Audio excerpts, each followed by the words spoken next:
Satria merasa bulu kuduknya meremang. Tetapi tidak ada sesiapa yang bersamanya saat ini selain Arman seorang. Tetapi suara itu jelas sekali terdengar di telinganya. "Apa mungkin ada demi di sini?"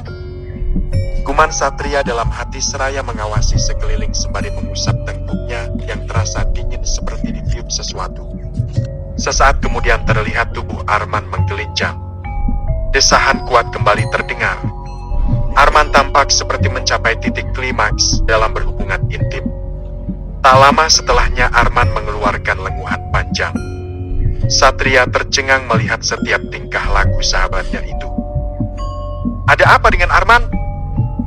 Satria bertanya-tanya seorang diri. Masih belum bisa memahami apa yang sebenarnya sedang terjadi terhadap Arman. Satria terus memperhatikan setiap gestur Arman, juga buliran keringat yang terus mengucur deras di sekujur tubuh Arman.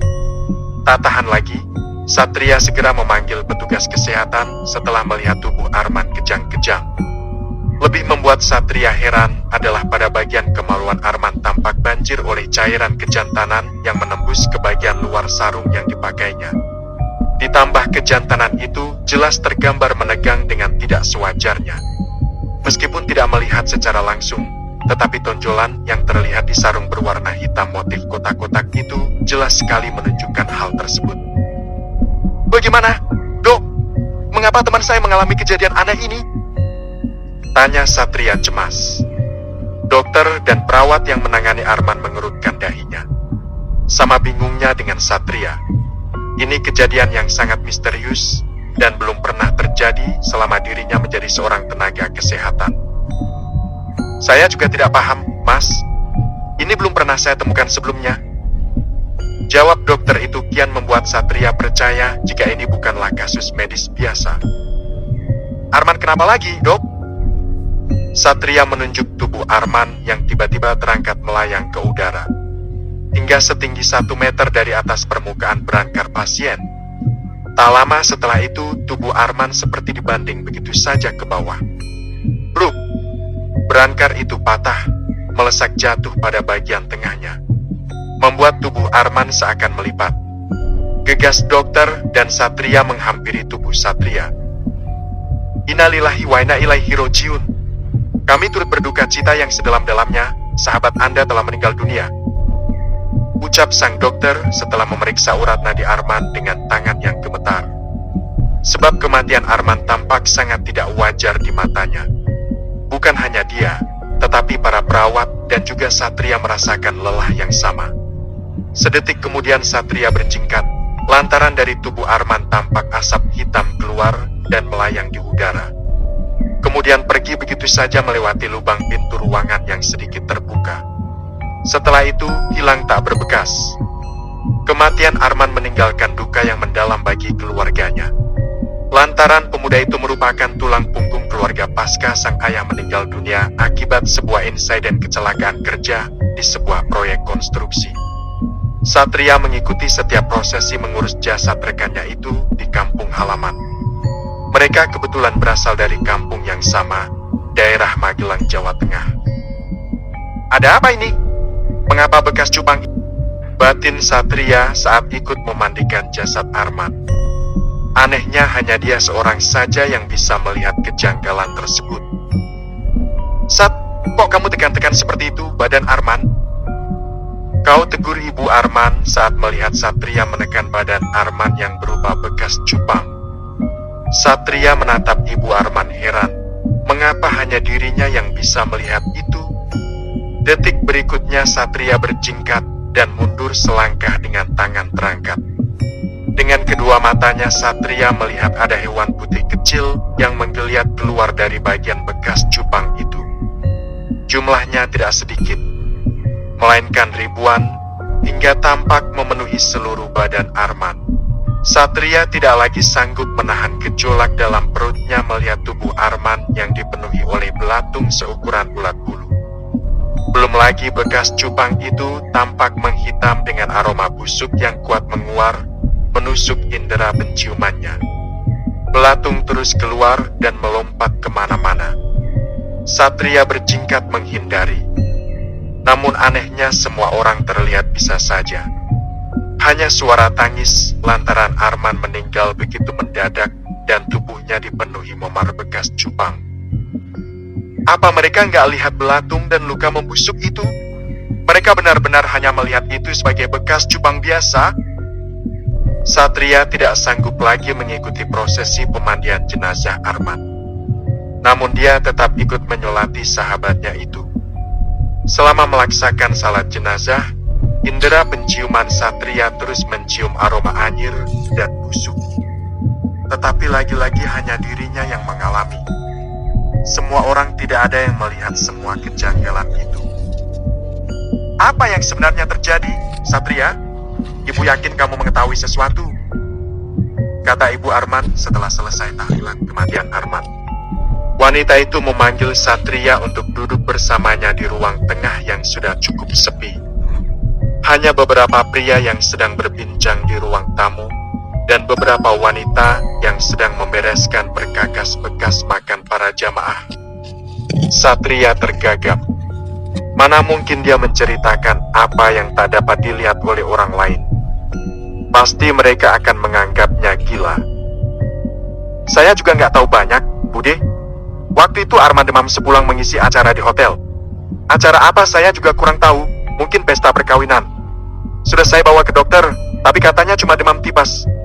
Setelah beberapa hari saya bawa lagi ke rumah sakit. Sempat dirawat semalam. Tapi malah Arman meninggal dunia. Kata Satria menceritakan kronologi kejadian. Tipes? Kok tipes ada bekas cupang di badannya? Tanya Ibu Arman dengan dahi yang berkerut. Wanita itu tak bisa mempercayai cerita Satria begitu saja. Saya juga tidak tahu, Bude. Tapi itulah yang terjadi. Rencananya hari ini akan dilakukan X-ray, tapi nggak jadi. Arman sudah lebih dulu pergi. Satria menunduk, merasakan kesedihan yang mendalam atas kematian sahabatnya. Ingin Satria menanyakan soal belatung yang dilihatnya. Mungkinkah Ibu Arman juga melihatnya? Tetapi urung dilakukan, karena sepertinya Ibu Arman juga tidak menyadari itu. Apa Arman selama di Jakarta berperilaku nggak baik, Sat? Ibu Arman menyatukan jemari kedua tangannya di atas paha. Sedikit memajukan kepalanya, menyelidik lebih jauh soal anaknya. Wanita parubaya itu tidak percaya jika anaknya meninggal dengan cara wajar. Dari mana bekas cupang itu? Enggak, Bude. Itu setahu saya.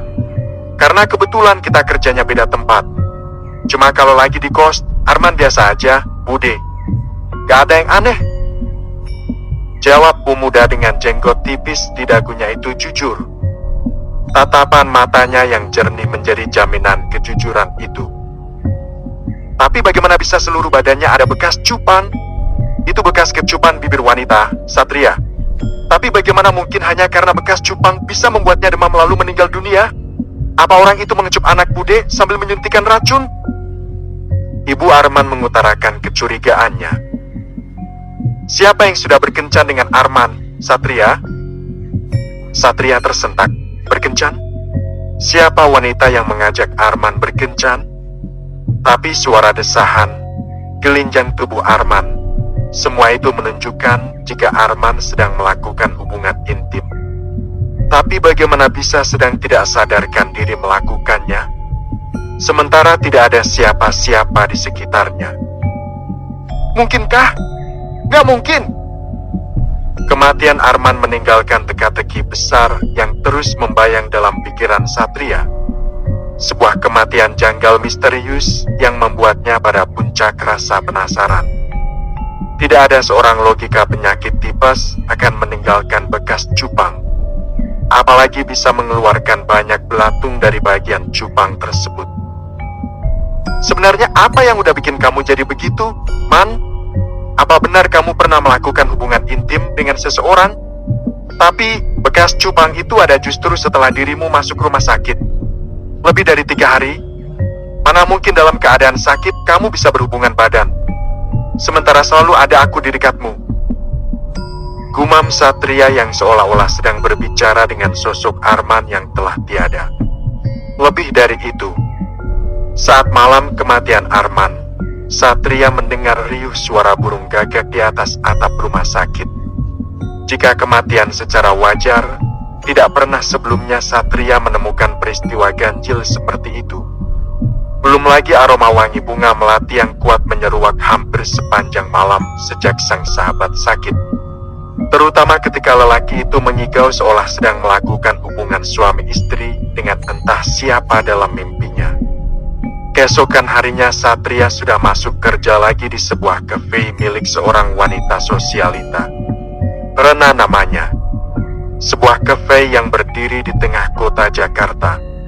Tempatnya sangat strategis, sehingga selalu ramai pengunjung. Baiklah, malam ini saya akan menyanyikan lagu dari Leto, Sandaran Hati, kata Satria di panggung yang ada di salah satu sisi kafe bergaya milenial tersebut. Tuts piano dimainkan hingga menciptakan alunan musik yang begitu indah didengar. Setiap pasang telinga sangat tertarik setiap kali Satria bernyanyi. Itulah salah satu penyebab para pelanggan selalu datang manakala ada kesempatan. Ya ganteng banget, ya? Komentar salah seorang wanita muda menatap takjub pada pria yang sedang bernyanyi dengan suara merdunya. Iya, udah ganteng, keren, pintar main musik, suaranya merdu pula. Wah, cocok banget nih kalau jadi pacarku, sahut sang teman yang duduk di sampingnya dengan tatapan memuja ke arah Satria yang berada di atas panggung. Kedua gadis itu terus menatap pada Satria, layaknya seorang gadis yang mengagumi pria yang dicintainya. Namun untuk langsung menyatakan, mereka belum kuasa. Dari belakang bangku penonton, Rena sang pemilik kafe menatap kagum pada Satria, yang ahli menarik perhatian pada pengunjung. Kedepannya, mungkin dia harus menyiapkan kontrak agar Satria terus bekerja dan manggung di kafe miliknya. Dia, nanti kalau Satria udah turun, suruh masuk ke ruangan tante, ya? Ujarnya pada dia, salah satu keponakan yang nekat bekerja di kafe sang tante demi bisa dekat dengan Satria. Iya, Tan? Jawab gadis itu singkat. Kemudian kembali melanjutkan kesibukannya menata menu makanan yang telah dipesan oleh pengunjung kafe. Cukup lama, Satria bernyanyi hingga 3 lagu. Ini adalah waktu di mana dia menyanyi sebelum nantinya akan manggung lagi saat malam jika lembur. Di waktu malam, Satria biasanya akan full menyanyi, lalu keesokan harinya akan digantikan oleh rekannya yang lain. Dulu Arman yang kerap menggantikan dirinya. Namun setelah meninggalnya Arman, belum lagi ada yang menggantikan sahabatnya itu. Satria! Pemuda yang disebut namanya itu sontak menoleh, menatap sekilas dia yang terpaku menatapnya. Ada apa? Dia tertegun.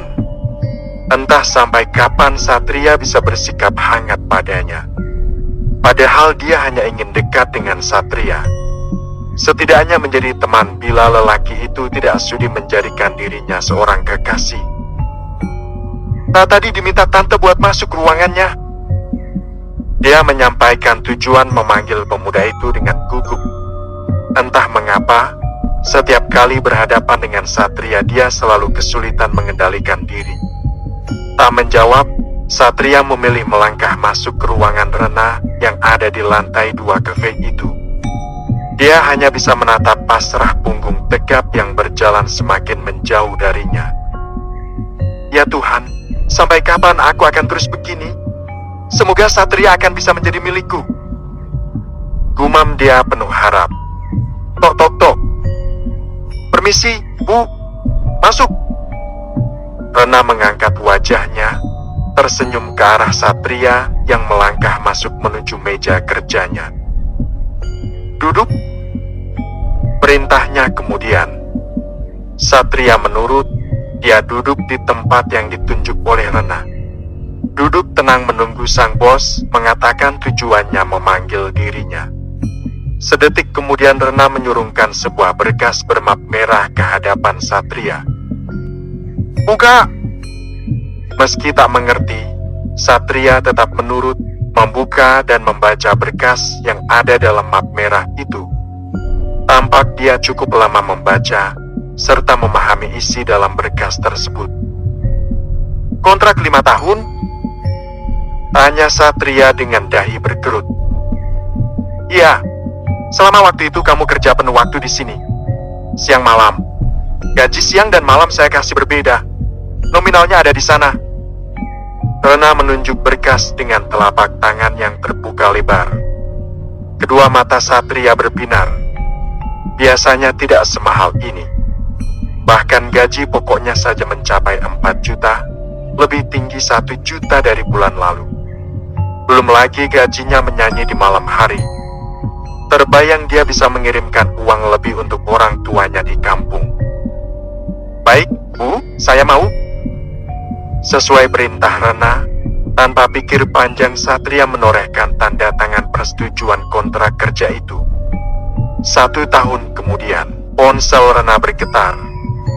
Wanita berusia 40 tahun itu segera membuka layar ponselnya. Ada chat yang masuk dari grup arisan sosialita yang diikutinya.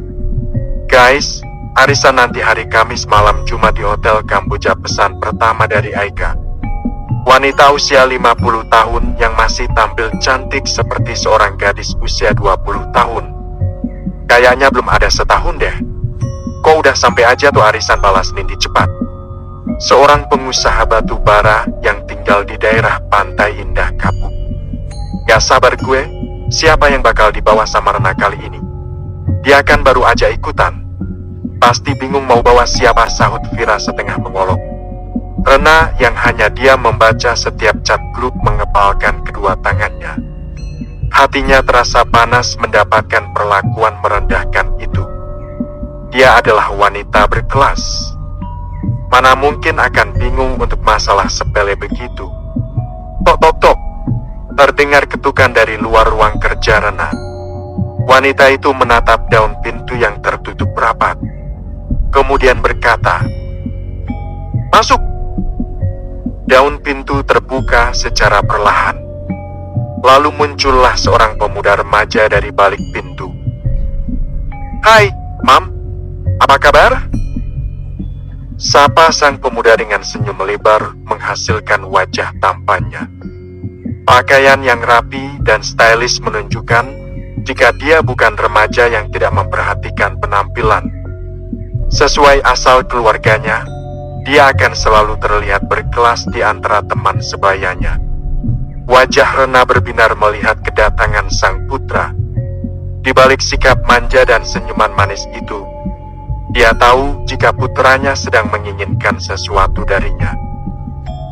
"Kamu seperti sebulan gak ketemu aja, pakai tanya kabar Mami?" Sahut Rena menyindir. "Pasti ada maunya. Hehehe, Mami memang ibu paling hebat.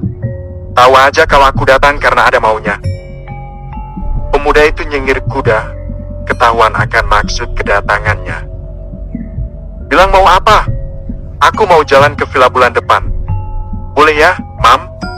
Bareng teman-teman." Rena berpikir, bagaimana jika kamu turuti mau Mami dulu buat ikut arisan malam Jumat nanti? Baru kamu boleh bawa teman-teman ke villa. Gimana? Harus banget ya, Mam, ikut ke acara arisan? Iya, setiap yang datang bawa anak masing-masing. Masa Mami mau ajak anaknya Binur? Ujar Rena dengan bibir manyun, berusaha menarik perhatian sang putra agar luluh. "Oke lah, tapi uang saku double ya, Mam?" Tawar pemuda itu. Iya. "Aku bawa Kenzo," balas Rena dalam obrolan chat grup sosialita setelah menjadi bahan olokan barusan. "Wow, Kenzo yang ganteng itu? Mantap," balas Nindi sangat cepat. Wanita itu sudah membayangkan ketampanan Kenzo yang pastinya bukan tumbal main-main dalam arisan mereka kali ini. Semakin tampan tumbal, maka aura yang didapatkan akan semakin kuat dan terang. Gak sabar lihat Kenzo. Pasti sekarang makin keren, ya, Vira ikut membalas. Rena tersenyum bangga bisa membuat teman-teman sosialitanya merasa sangat penasaran dengan ketampanan sang putra. Tanpa wanita itu menyadari, jika membawa Kenzo ke acara itu sama saja membawa putranya pada gerbang malapetaka.